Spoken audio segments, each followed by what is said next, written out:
Fox News Podcast presents Bret Baier's All-Star Panel. America's got to be in the lead if you want to deal with these threats. We're going to lead. The mourning is over. The Shiva is done. And if you're a conservative, you should be optimistic. You know, my main priority right now is making sure that it delivers for the American people. We have to make our country great again, and I will do that. I think the president gets criticized by people all the time for the stuff he says, by people who ignore what he does. Now, Fox's chief political anchor, Bret Baier.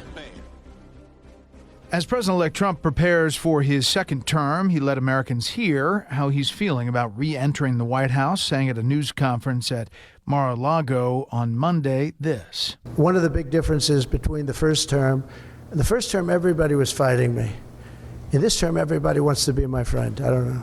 My personality changed or something. President-elect also answering questions about his cabinet picks, how he plans to implement tariffs, and his thoughts on foreign policy, with a particular focus on how he plans to address the Russia-Ukraine war. The incoming Trump administration has suggested Ukrainian President Volodymyr Zelensky and Russian President Vladimir Putin must prepare to negotiate an end to the years-long conflict. However, war in the region continues, with Ukraine claiming responsibility for killing a senior Russian general in Moscow on Tuesday. Meanwhile, on Capitol Hill, Secretary of Health and Human Services nominee Robert F. Kennedy Jr.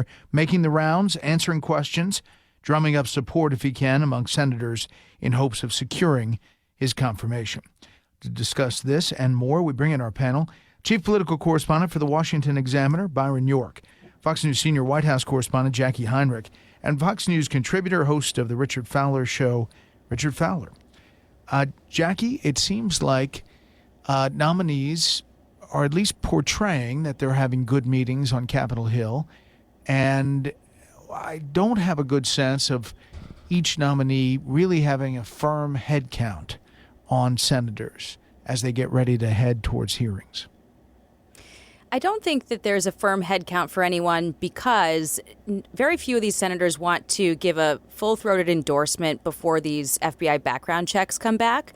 They also are operating in sort of a post-Gates environment where the appetite within the Trump team to allow senators to sort of take down a nominee without ever having to put their name on the board as opposing them is gone. I mean, you saw that play out with Pete Hegseth, Defense Secretary nominee, after Joni Ernst was publicly lukewarm, faced a lot of pressure from the base, saying, look, you've got to let these nominees get at least to a hearing, get them out of their committee of jurisdiction, get the background checks in place, and then we will deal with whatever comes next. I think the Trump team also wants all of them to have a full, fair hearing and a vetting process so that they can feel, that they've been vetted and the public can feel confident about them. But we're in this sort of like space between Gates being taken down and none of the next steps having happened yet with the others. So I think until we have more of those background checks returned and likely get into the new Congress when some of these hearings can actually be scheduled, then we'll start seeing numbers and movement. Richard, some of the controversial nominees are even portraying that they've had good meetings with Democrats, suggesting that some Democrats may actually vote for them. Fetterman from Pennsylvania said he had a good meeting with Pete Hegseth and others. Well, one, thanks for having me, Brett. But two, to sort of double down on what Jacqui Heinrich is saying here, I think it's very important to remember that in this moment, having a meeting and going to a hearing does not necessarily mean that you will get a vote in the new Senate. And I think that's sort of the elephant in the room that's missing here is when we think about many of these controversial Trump nominees is, yes, they're having good meetings, but do these good meetings translate to getting over the 51 vote margin or potentially averting a filibuster in a new Congress, right? And I think this is the struggle that we're having. I think that there's so many that you see, whether it be Robert F. Kennedy, whether it be Tulsi Gabbard, who are saying we're having great meetings. And I just don't know if at this particular point, if a good meeting translates over to a vote, and we'll have to wait to find out. Yeah. Byron, meantime, a full-fledged news conference. We haven't seen that in a while from a president-elect or a president, for that matter, for the last 4 years. You know, it was the contrast was absolutely incredible because here you saw a president-elect who is 78 years old standing up there talking for more than an hour, has a lot of plans, appears to have plenty of energy to enact those plans. And I think that's one of the reasons you're seeing in a number of polls majorities of Americans who say they have either favorable impression of Trump, or they have they're optimistic that he will do a good job, or they approve of how he's conducting his transition. Now, these are not huge numbers. It's not like Obama in the first year of his presidency or anything, but they're higher than Trump ever got in his first presidency. So I think people, you're just getting this sense that Joe Biden is just tired and is just going to sleep all the way to the end of his presidency unless he wakes up and does some more pardons. And Trump has all the energy and is almost the de facto president at this moment. Listen, at the Army-Navy game, the president-elect was there and was full on the screen. The president, commander-in-chief, was not, even though it was in his backyard. It was kind of surreal, and you saw the same thing with President-elect Trump going to Notre Dame Cathedral, and First Lady Jill Biden was there, and world leaders were coming up to the president-elect. So it definitely has an impact on how it looks. Jacqui, meantime on Capitol Hill, there is some concern. I talked to Speaker Johnson about his January 3rd speaker vote coming up, and now there is a lot of angst up there on the House side about continuing resolution, how it's all coming together, how it'll be jammed down lawmakers' throats here at the end. And his speaker vote is January 3rd. With such narrow margins, there's some concern. There is some concern, but I don't know that it's enough concern to really have, a serious impact. They've been talking about the need to sort of kick the budget down, or the government funding rather, to March for a while, because there's not a whole lot of appetite to bungle this in the last. They want to wait until the new Congress is in session so that they can have full Republican control to get some of their priorities across. And they can't do that, if a continuing resolution isn't put in place. So there's been this sort of tacit understanding that we would see this scenario happen. I also think that there's no appetite among the public to see the government shut down. Both Democrats and Republicans pay a political price for that. So yeah, there's a little bit of discussion about it. I don't see it being an issue. I don't see Mike Johnson not being voted in as speaker again.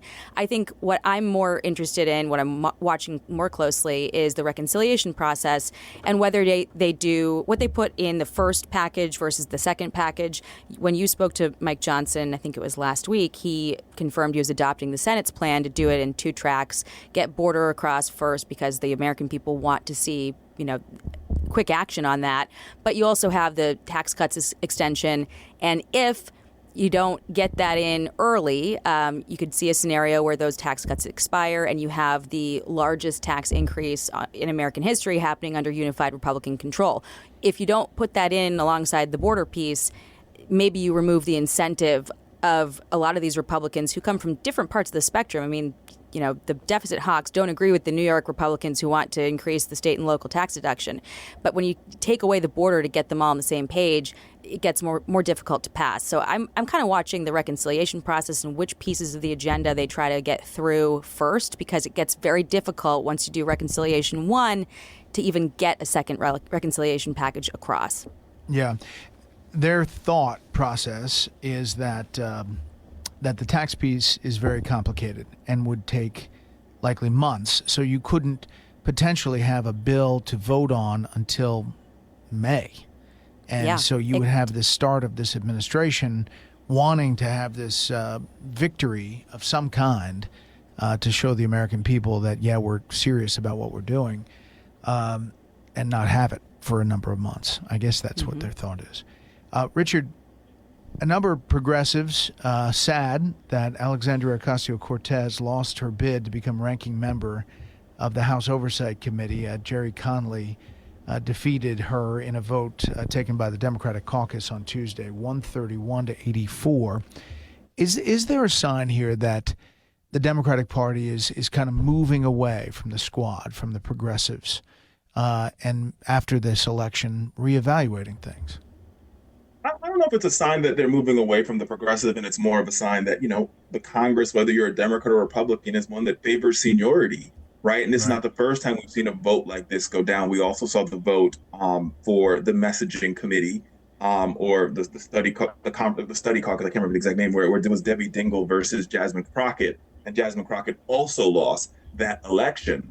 But I do think the party is in a moment where they have to really sort of refocus and rehone who they're talking to, who their audience is, and how do you bring the party back together. And that's happening to all the things that Jacqui just mentioned in the backdrop of the fact that it's very possible that in the first quarter of next year, there could be a tax hike on middle-class families. And so it's an opportunity for the Democratic Party, if they have their footings, to really show that Donald Trump says one thing, but he's doing something else. But that can only happen in a world in which the party has their footing and they know exactly who they're messaging to. Right now, I think that's where they're struggling. Well, I mean, if it happens, it would happen by mistake because they didn't have the votes. It 100% would have happened if it was President Kamala Harris. Those tax cuts would have expired, been allowed to expire. So, there is that. But you're right. They'd be in the right position. Panel, we'll hold it right there.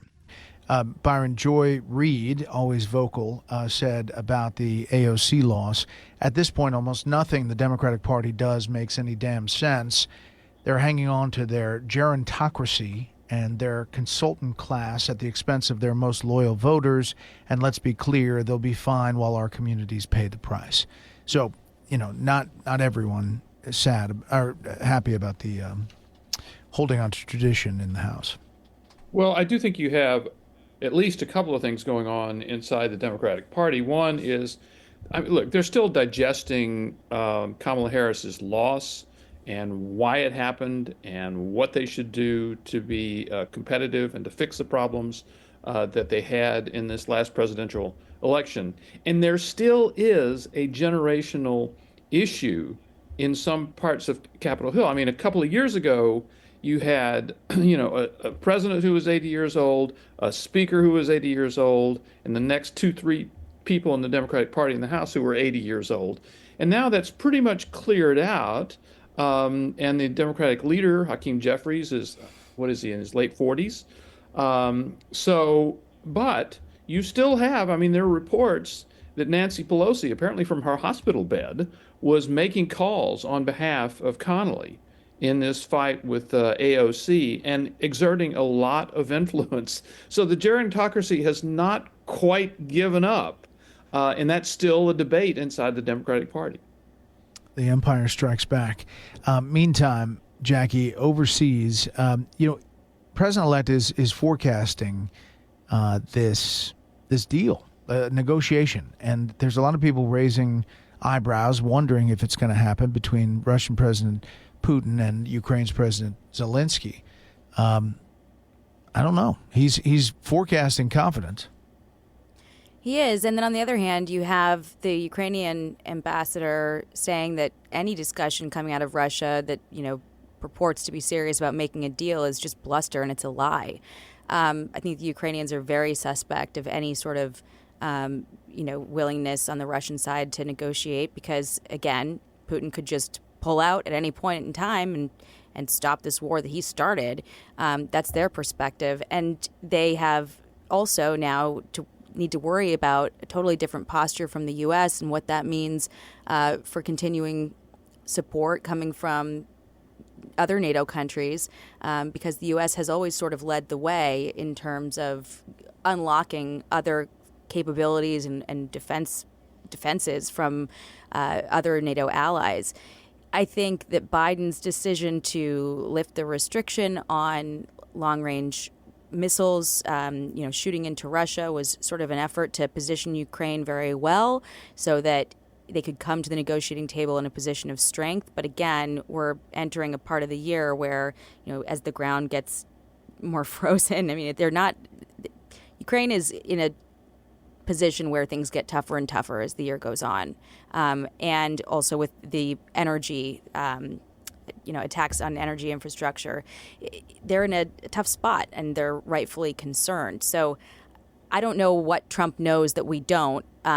He has not wanted to share details of any conversations he might have had, not just limited to Putin, but with any foreign leader, really.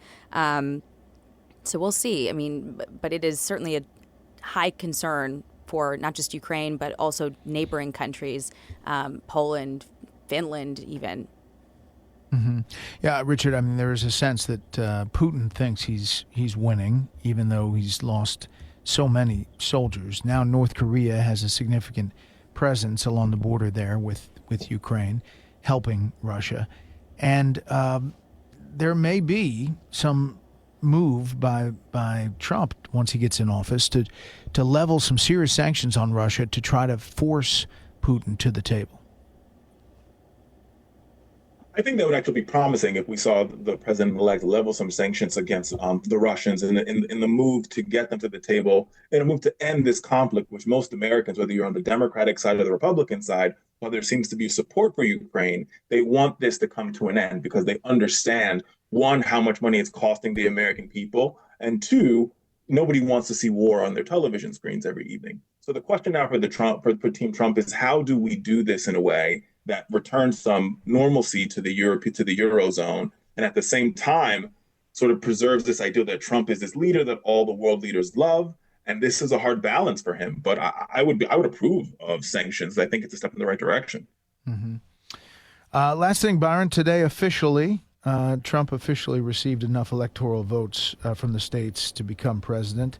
The electors meeting today. They'll all get certified January 6th, and we remember that from 2021. We've been around this block as we get ready for inauguration, and it seems like a lot is going to happen very quickly with this new administration. Well, first of all, I remember 4 years ago, this was Electoral College Day. It was a very, very big deal, not in a good way.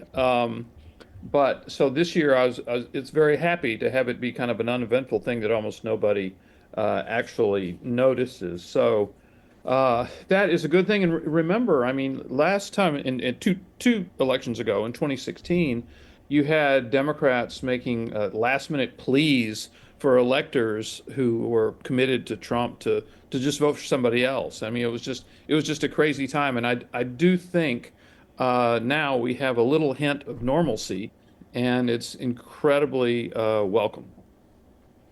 All right, panel, thanks. Now for a bit of history. On December 17th, 1903, Orville and Wilbur Wright made the first successful flight in history. After building printing presses and bicycles in the 1890s, the Wright brothers combined their profits to pursue their dream of building the world's first successful heavier-than-air controlled aircraft. By 1903, the Wright brothers had achieved their dreams of creating the first working gasoline-powered, propeller-driven biplane, which can now be found on permanent display at the National Air and Space Museum in Washington, D.C. That'll do it for this week. You can hear more of this series at foxnewspodcast.com or wherever you download podcasts. Make sure to leave a rating and a review. We want to hear from you. For Jacqui, Byron, and Richard, I'm Brett Baer. We'll see you next time. Listen ad-free with a Fox News Podcast Plus subscription on Apple Podcasts, and Amazon Prime members can listen to this show ad-free on the Amazon Music app.